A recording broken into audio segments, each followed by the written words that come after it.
Hello everybody, welcome to another daily dose of gaming news and all that good stuff. And as always, I also publish on Rumble. I got things published on the blogger site as an archive post thingy there, and everything is posted also on Patreon for extra support. And any kind of updates or anything like that, I usually go about on the Twitter X space, especially when it comes with the live stream stuff. Yeah, yesterday I managed to get around to publish the 41 March VOD episode. I think today I can publish the not the live stream that I did yesterday, but the previous one, so VOD 25. Yeah, the other one will take around always 2 to 3 days. Yeah, the last couple of ones I did get some interruptions from work still, but we still are managing to go around and advance throughout the game. Yesterday I did manage to enter basically in Nokrom, the Eternal City. Interesting, very interesting what's happening there, especially in terms of lore. But yeah, the rest I think we did manage to clear up some stuff on Kaled and Liurne. Not yet. I need to wrap up the Ancil River there. We'll see how it goes the next stream. But yeah, later today we got also the gameplay series. Got the second episode of Star Wars Jedi Survivor. Yeah, we are wrapping up on. I think it's Croissant with. Yeah, we are in Croissant. At like the lower levels there still, and I think I wrap up the episode on the first planet outside Croissant. And yeah, we got a journey there to go along. Some improvements, at least so far, for what I've been playing in terms of the first game.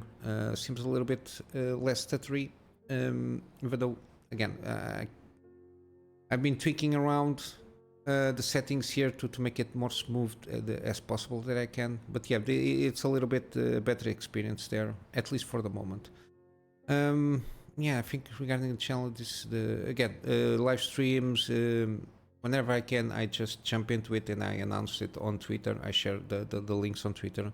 Again, I do the streams both on YouTube and Rumble at the same time. So depending on the platform of choice, you can get and join the party there.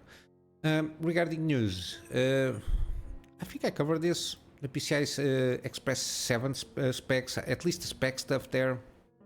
But now I think I covered this. I'm not sure this is the first announcement from them. The SIG kind of a thing there, the PCI-SIG members. Suppose it's going to launch already in 2025. We already got the version 0.5. It's now available to members to be starting to be implemented on everything, especially on motherboard stuff there. Interesting enough, as you might notice, only now, at least from the launch of AM5 platforms from AMD, we start to see a more broad use of PCI 5 NVMEs. So they are still on PCI 5, which is like the previous generation, because the standard now is PCI 6 supposedly. And even GPUs, they only take the amount of PCI between PCI 3 and 4, even though the newest ones is still basically PCI 4. Mainly because the bandwidth is so large that there is no need to use that amount of communication lines there. There was kind of a necessity at the time when we had like the dual GPU setups. Again, I completely forgot the names of the NVIDIA used the NVLink, but they had the special name. I completely forgot. And the same Crossfire, I think, from AMD. When you use two GPUs, of course, it doubles the amount of need of you have like lanes to communicate with the CPU there. But yeah, since that doesn't basically exist to a certain degree in the main market, yeah, there is no need to use like that much of higher bandwidth if even the components are not going to benefit at this moment in time. Got also regarding this thing regarding PCI Express stuff and the fact that like larger bandwidth We got also the implementation on part of DirectX 12 that the thing of how I cannot highlight on this site. It's a pain in the ass, so I can guide myself what I want to talk about. The DSR, DSR, not DSR, sorry, DR. I completely forgot. I think it's down here. Workgraphs. Which is something that is part of the DirectX 12, which basically transfers some certain workloads from the CPU to the GPU, and so there's no need the communication of the instructions from the CPU to the GPU. So supposedly we don't need that bandwidth. So yeah, there's a lot of things here and there. Of course, you're always going to need communication between the CPU and the GPU, but yeah, now it's a thing that I'm not sure if things are advancing too slowly on the GPU front and CPU front using the PCI Express specifications there. Given that, I think what we might need more is more PCI lanes for the CPU stuff to be able to communicate. For example, people are using a little bit more storage. Even the PCI 5 NVMEs usually use 4 lanes, if not mistaken, for communication. And people are, the more you had, for example, in terms of storage, the more lanes, especially on the controls of the motherboard, the lanes get occupied. And even in some motherboards that have more SATA communication channels, it starts to a point, if you use all the slots on VMEs on the board, then the PCI lanes get completely occupied and you can only use certain amount of SATA communication channels there. Yeah, I think more PCI lanes per se are more in demand there than the PCI Express version itself. So more lanes, and you can take the same amount of bandwidth to communicate between all the lanes.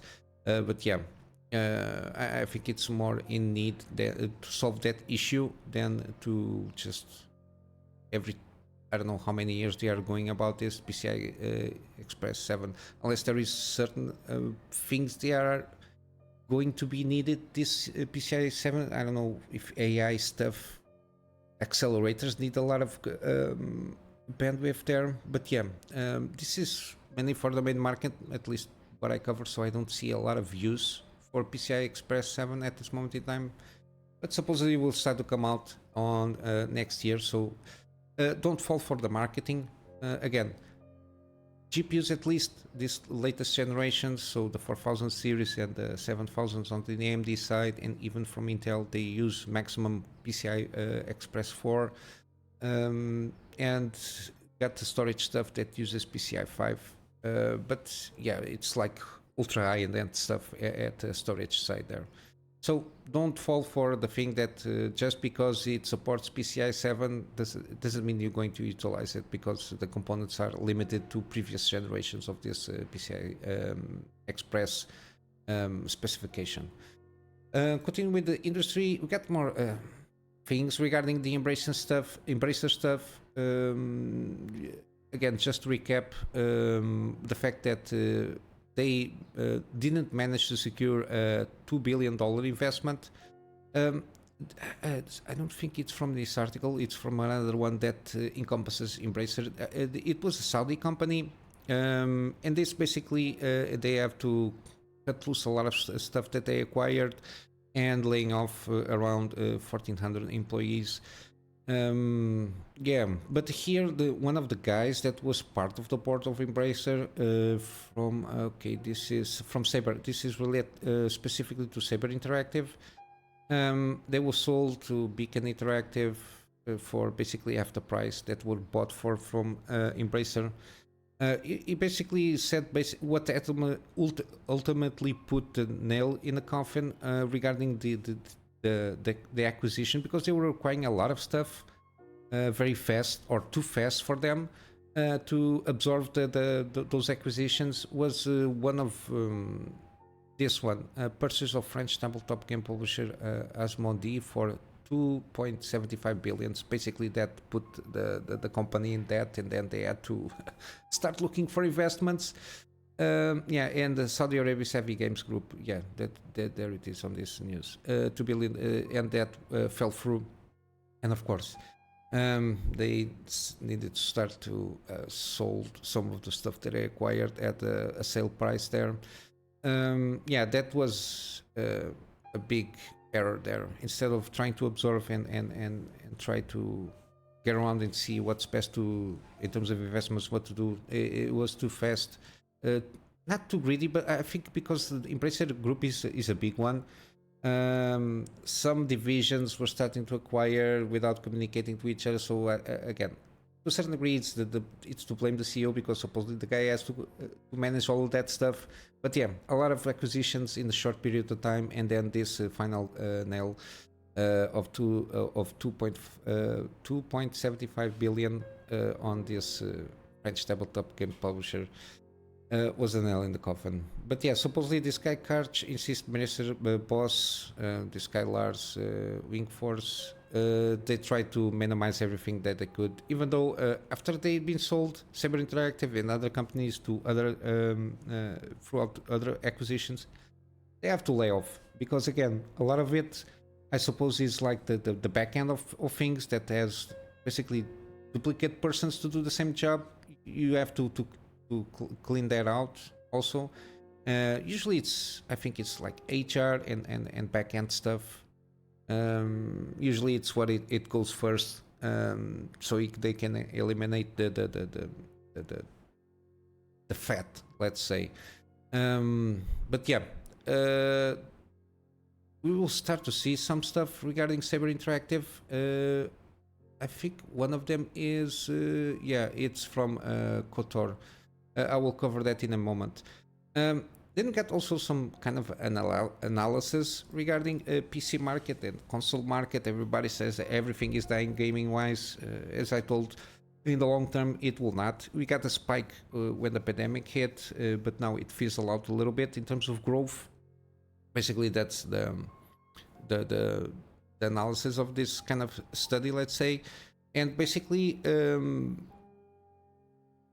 still the growth of the market is driven by the PC market, which was around almost 4% year on year, and the console 1.7% year on year.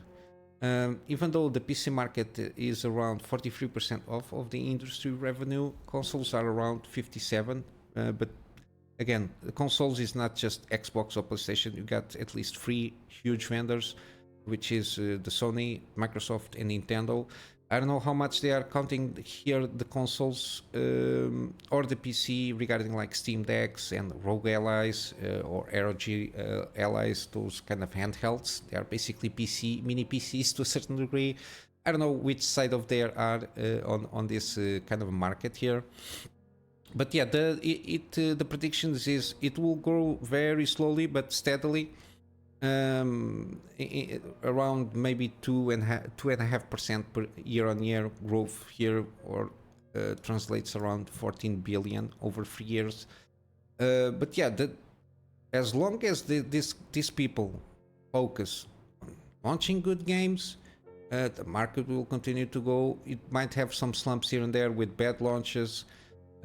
Also here, one of the things interesting is they did of top 10 most played games throughout the pandemic. I think this is start like 2020 to 2023, the study they did here. And basically all the top 10 games of every kind of main platform here, usually they have an average of around almost 10 years. The games that are always on the top 10, for example, Fortnite and all that stuff, it's older games. So basically it's good games that keep you in loop and make consistent updates and maintenance on the servers and all that jazz that you have to do, especially on the side of games as a service, let's say. But even older games that are or single player, they don't appear that much. But when you have like a good game, you see, for example, people still playing The Witcher 3, like this kind of excellent games, they are still played around again, but they cannot reach top 10s or maintain the top 10 position, but they are very well played, even though there is around like it's like single digit points in terms of consistently playing those. For example, you got Hogwarts Legacy 8%. It's what I wanted to check here. 8% of playtime was for entirely new non-annualized games, because the main thing is the annualized games. People are to a certain degree are used to, for example, the Call of Duties and the sports games. It's a huge market there for a cheap to easy money there. But for example, when you see, for example, 8% of the playtime to entirely new games, you get like these single hits. For example, Hogwarts Legacy sold a lot, and Baldur's Gate 3 got this kind of examples. For example, also to a certain degree, Elden Ring is still played a lot, and we got the Shadow of the Earth 3. We got these games that, even though in terms of playtime wise, they are not the new games. They don't occupy a lot of time. But there are fewer games that occupy that time, let's say.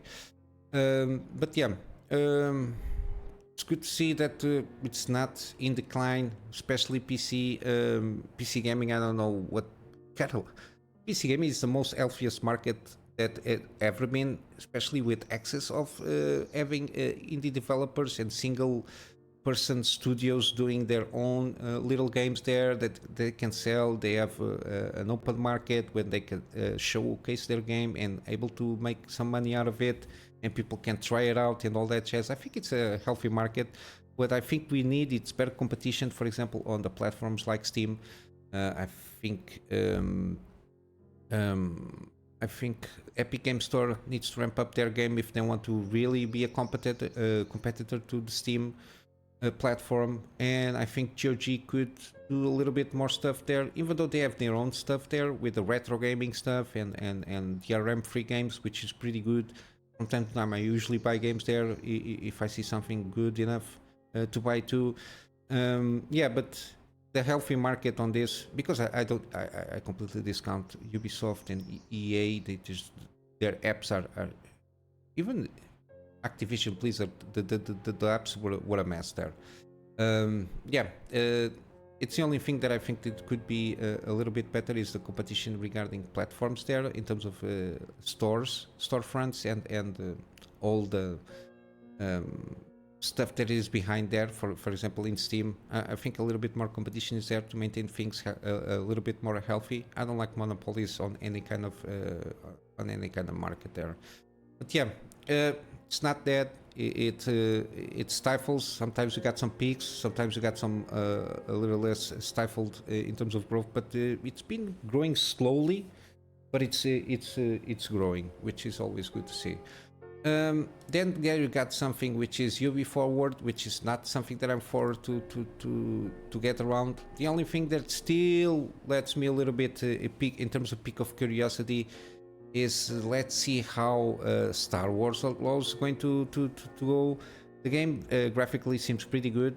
I don't see a lot of issues. Again, I think it's still Star Wars, the Jedi series is Unreal Engine. Star Wars Outlaws, it's from Ubisoft, it's not EA, so it's going to be their first foray in the scope of this, at least in terms of Star Wars games. They got the Frostbite engine, even though with Dead Space Remake got some issues in terms of performance. I don't know how they're going to do, especially in terms of open world or open areas in terms of games with that engine. But I really hope that every game that comes out is always good.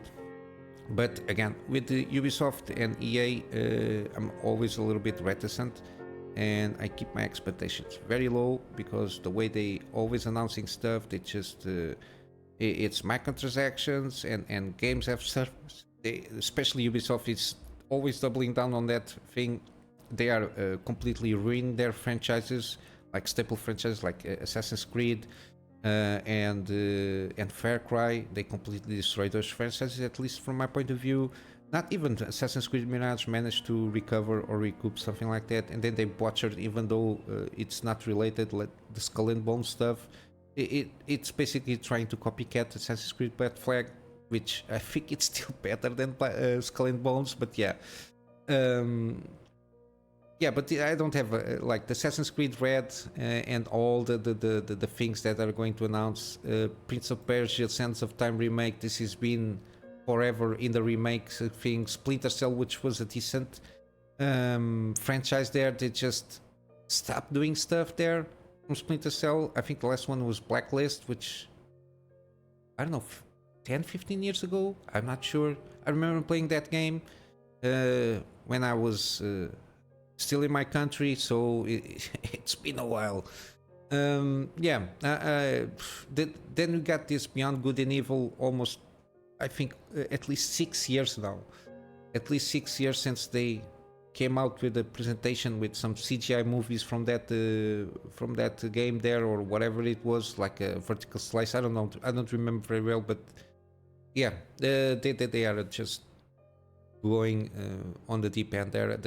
I don't know how that, or they start doing some good games, launching good games, and revise their philosophy regarding launching games. I don't know. But supposedly that this forward event from Ubisoft, June 10th. Again, I will check it out just out of curiosity to see what they're going about there. But yeah, I'm not excited for this. That's for sure. We got. I think I covered this game where winds meet from time to time when I get something. So this is open world kind of thing. It's like wuxia combat, so Chinese martial arts there. It's going to enter in closed beta in 2 weeks. This is focused on North American players, so you can sign up there for the closed beta stuff on the official website. Supposedly this will take you there, if not mistaken. This link here. And yeah, it will to begin April 15 and will end on Monday, April 22. And the good thing is there is no NDA, so supposedly, at least they are telling here, you can discuss and even stream to your heart's content the closed beta. And we got some preliminary PC requirements. Again, I was just going here for the iSpec. So basically, 12700K or a 5950X or equivalent around that in terms of CPU. Then in terms of GPU, supposedly a 4080 or a 6800 XT. So I suppose it's more about the VRAM stuff here. Or equivalent in terms of performance, but I think here the 4080 it's a little bit better than the 6800 XT, but 6800 XT has a more VRAM than the 4080. I don't know which one is better suited for this kind of game, but yeah, in terms of VRAM, I think this is not what they want. VRAM 32 gigabytes. There is no GPU that has this amount. Maximum is 24. I think it's DDR, so RAM, normal RAM for the system, 32 gigabytes. I think it's the recommended because again, it's beta testing. So again, don't expect to be very well optimized in terms of performance there. But that's why closed beta. The purpose is to see what kind of issues that they have and take into account a survey of all the systems that are being played and what settings they are using and all that stuff to see if the game looks good or not and what kind of areas they can improve. But yeah, closed beta, so you got around 2 weeks until this starts off. Yeah, we're still on the 4th, so around 10 days or so. We got also some celebrates. I don't know, I've been hearing a lot and the game seems pretty good from the videos that I've been seeing here and there. Again, I'm not sure if it is exclusive for PlayStation 5. It's still going to launch by the end of this month. There is a demo on PlayStation 5, but again, I don't remember it's coming to PC. Yeah, a lot of people are crying about the fact, again, with the drama stuff with the Gamergate, it's just trying to push these stupid narratives. I don't know, since from the fact that the character model cannot be based on a woman which it's basically 3D scanned. The actress was 3D scanned, and they used the scans to make up the body. Okay, it's got a voluptuous woman here, whatever. Just deal with it. You got your own kind of games to present the way you want to present yourself. So I don't know why they are complaining. But yeah, I know they are complaining because the games they try to impose on people, they just don't sell. People don't like those games. But yeah, it seems that the game itself, in terms of the mechanics and the systems there, seems pretty competent and pretty good. And they are already announcing another AAA kind of thing, urban sci-fi action RPG, and it's going to be Unreal Engine. I assume this one is also Unreal Engine. The only thing that I can complain a little bit here is the hair physics there. Seems a little bit weird from the videos that I saw. But even the monster designs there seem interesting.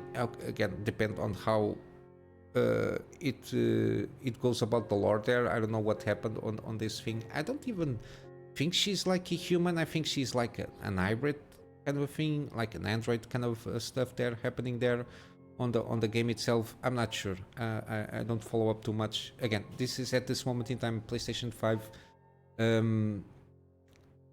I don't know if when it comes to PC, but when it comes, I'm always interested in good games, so we'll see how it goes.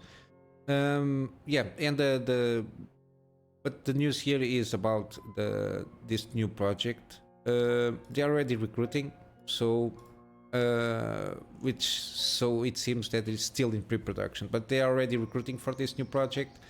And hopefully this is a good game with some good numbers in terms of sales here. And lastly, we got here the Saber Interactive. Still, I only after I start talking about Saber Interactive that I noticed this is part of the Saber Interactive stuff, which is the remake of KOTOR. Yeah, it's been a trouble path here. At first was supposedly to be done by Aspire Media.